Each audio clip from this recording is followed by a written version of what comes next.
parcial ustedes saben que es la presión ejercida por cada uno de los componentes cuando ocupan el volumen total de la mezcla y a la temperatura de la mezcla. Entonces,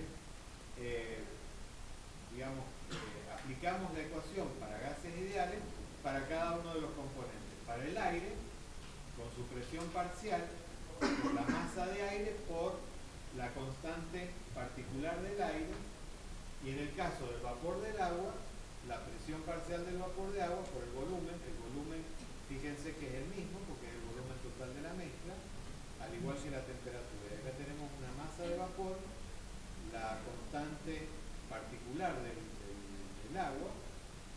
Entonces, sumamos miembro a miembro cada una de estas expresiones y nos queda como que la presión del aire más la presión del vapor, presiones parciales, por el volumen es igual a la masa de aire por el R del aire más la masa del vapor por el R del vapor por la temperatura.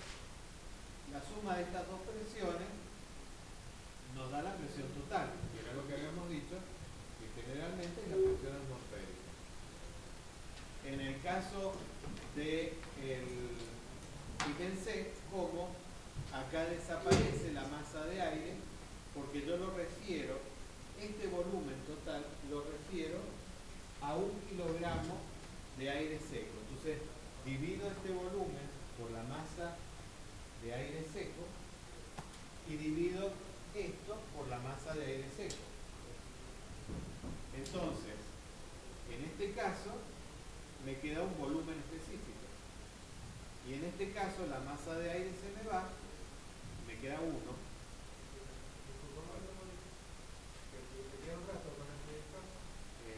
Sí, 10 minutos más. Bueno. Y en este otro caso me queda la masa de vapor sobre la masa de aire. ¿Está bien? Entonces, la suma de las presiones parciales es la presión total que me pasa dividiendo acá, la temperatura es la misma de acá, la masa de aire se me ha ido ahí, y la masa de vapor dividido la masa de aire es la humedad absoluta, que la identifico como X, que no tiene nada que ver con las X que habíamos visto anteriormente. Esta X, que a veces en la bibliografía, que muchas veces aparece también como W, pero es la humedad absoluta. Y esta humedad absoluta es un ejemplo de lo que les decía anteriormente. Es la cantidad de kilos de agua por cada kilo de aire seco. Fíjense que yo lo refiero siempre a la unidad del aire seco. Entonces me da un volumen específico. Ese volumen específico, las unidades son metros cúbicos por cada kilo de aire seco. Si lo comparo este volumen con el volumen que tendría el aire, lo pondría directamente con las unidades, digamos, aplicando la ecuación para gases ideales como la R particular del aire por la temperatura sobre la presión total a la cual se encuentra. La densidad es la inversa del volumen específico. Si yo comparo el volumen específico que encontré recién, como esta expresión, y lo comparo con el volumen específico que ocuparía el aire en esas mismas condiciones de temperatura y presión, llego a la conclusión de que, fíjense que son los mismos términos, nada más que este tiene acá un término que suma. Por lo tanto, si está sumando, esto va a ser más grande. Si esto es más grande, quiere decir que el volumen del aire húmedo es mayor que el volumen del aire seco. Volumen específico. Como la densidad es la inversa del volumen específico, quiere decir que la densidad del aire húmedo es menor que la densidad del aire seco. Ustedes dirán, ¿para qué me sirve esto? ¿Qué pasa si yo pongo una fruta expuesta al aire y la fruta esa se empieza a secar?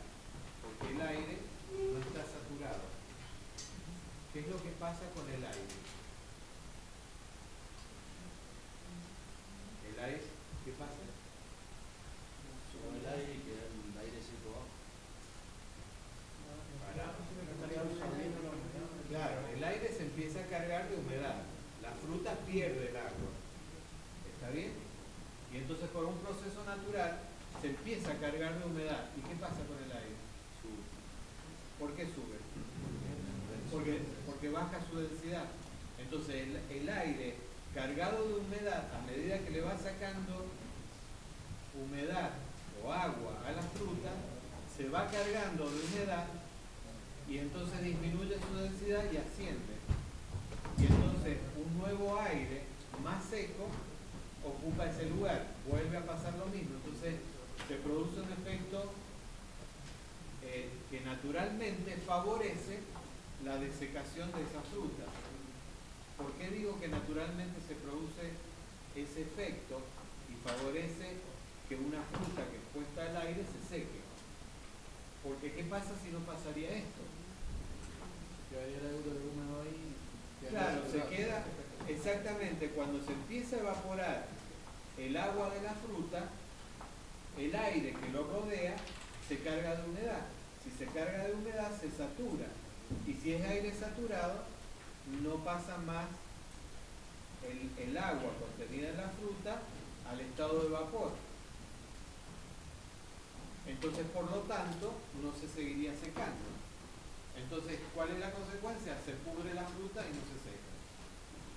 En cambio, naturalmente, como el aire que se va cargando de humedad disminuye su densidad, asciende y esto permite una circulación permanente por más que no haya un flujo constante de aire, porque esa sería la otra. La forma de evitar o favorecer el secado de una fruta es, además de este fenómeno natural que se produce, es justamente poner una corriente de aire. Si yo le pongo una corriente de aire, siempre la fruta va a estar en contacto con aire sin saturar. Y si está en contacto con aire no saturado, la evaporación del agua de la fruta hacia el aire va a ser en forma constante. Entonces se va a ir secando mucho más rápido que si no tuviera ese flujo de aire. Y acá tenemos la definición de la humedad absoluta, que justamente se define como la masa contenida en el aire húmedo en forma de vapor sobre la masa de aire seco. Esta es otra de las propiedades que en algunos libros, en lugar de definirla como masa de vapor sobre masa de aire seco, la definen como masa de vapor sobre masa de aire húmedo.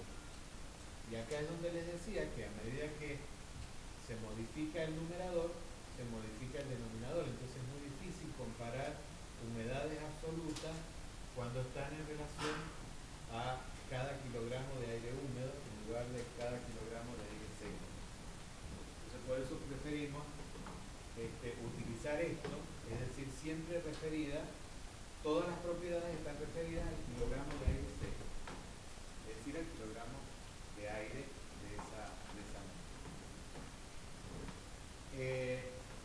Acá podemos tener las masas de aire seco y masa de vapor de agua con la misma ecuación para gases ideales, tomando las presiones parciales, los volúmenes totales, la temperatura. Esta sería la misma expresión vista anteriormente, nada más que está despejado en la masa de aire seco y la masa de vapor de agua.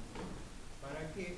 Para poder expresar esa humedad absoluta, que decíamos que era la masa de vapor sobre la masa de aire seco, directamente la reemplazamos por esa ecuación y nos queda presión de vapor, presión parcial del vapor por la constante particular del vapor sobre la presión del aire por la constante particular del aire.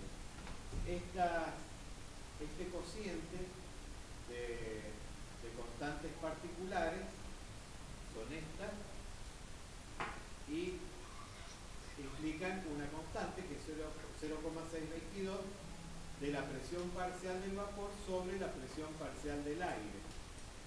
Como la presión del aire más la del vapor es la total, reemplazo presión del aire, presión parcial del aire, por la presión total menos la presión de vapor. Entonces me queda la humedad absoluta en función del 0,622, que es esa constante, la presión de vapor, que es esta misma, y acá abajo, en lugar de poner la presión de aire, pongo la presión total menos la presión de vapor. Entonces, esto me permite relacionar la masa de agua que yo tengo en ese aire húmedo con la presión parcial que ejerce esa masa de agua en la mezcla de aire húmedo.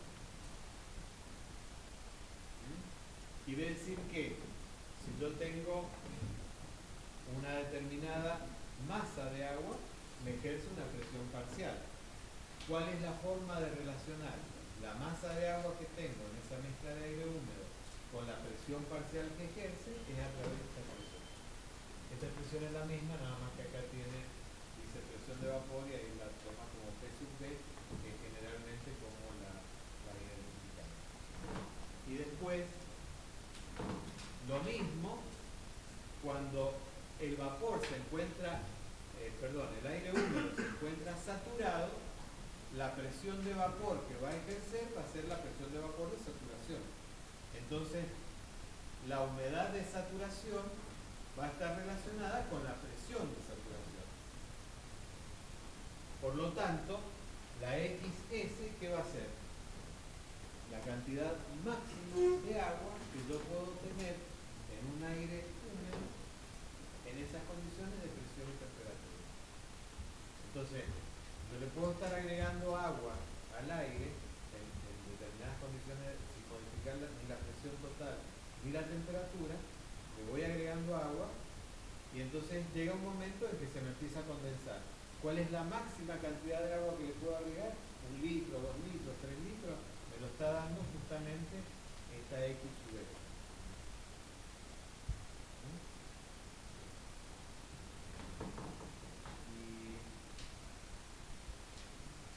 Bueno, y acá justamente tenemos la humedad relativa, que es ese valor tan común que se da como un dato más dentro de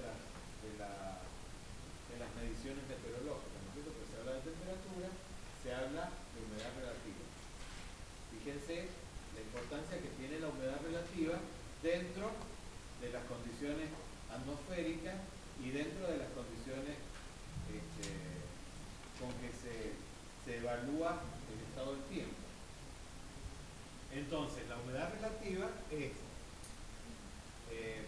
yo prefiero ponerle HR como para poder identificar que esa es la humedad relativa, también se llama Phi, y es la relación de la presión de vapor sobre la presión de vapor de saturación.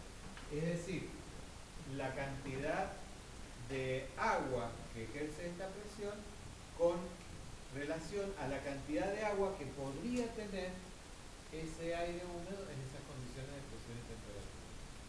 ¿Qué quiere decir? Si la humedad relativa es del 50%, ¿qué me está diciendo eso? Que tengo la mitad del agua que podría tener en esas condiciones de presión y temperatura.